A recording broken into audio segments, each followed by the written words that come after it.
Hey guys, welcome back. Today we're going to dive into a story that captured the world's imagination just a few years back, the legend of the Nazi gold train.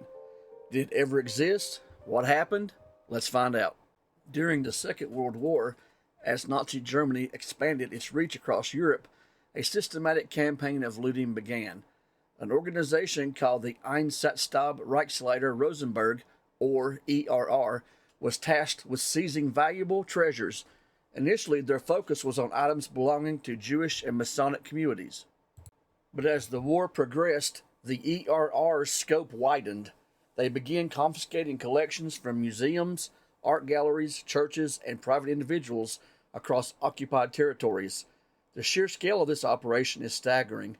By the end, it's estimated that a mind-boggling 1,418,000 railway wagons and 427,000 tons of goods were shipped and plundered. The most prized objects were intended for Hitler's Grand Führer Museum, a planned cultural center that thankfully never fully materialized. Other valuable items were gifted to high-ranking Nazi officials, like the infamous Hermann Goering.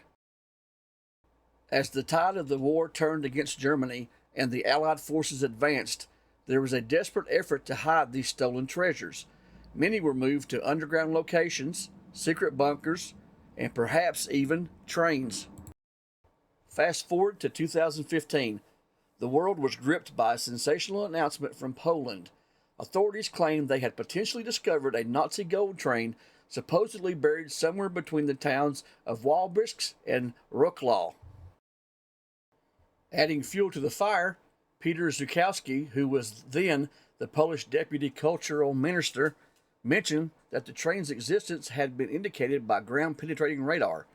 The idea of a lost train filled with Nazi loot, gold, art, and jewels was instantly captivating. Soon after, two men, Peter Koper and Andreas Richter, stepped forward. They claimed to have located the train, stating it was a substantial 98 meters long, and even suggested it contained weapons.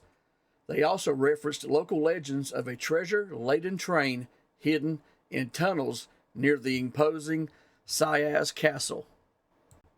Understandably, the area became a magnet for treasure hunters. Polish police had to secure the site to prevent unauthorized digging and potential chaos. The world held its breath. Was this the real deal? Had the legendary Nazi gold train finally been found? Despite mounting evidence to the contrary, searches continued well into 2016, but ultimately, Koper and Richter had to admit that they had found no train. They attributed the initial radar image to a natural rock formation, a geologic anomaly that had been misinterpreted.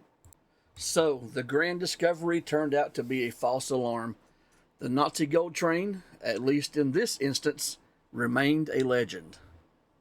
But, in a surprising twist, Peter Koper, one of the original treasure hunters, later made a genuine discovery. He unearthed 24 Renaissance portraits hidden in a palace in Struga, Poland. So, while the gold train remained a dream, real historical finds were still being made in the area. So, what do you think? Was the Nazi gold train a real possibility or just a captivating legend? Let me know your thoughts in the comments below. Thanks for watching. If you like this video, be sure to like and subscribe for more. Muchacho out.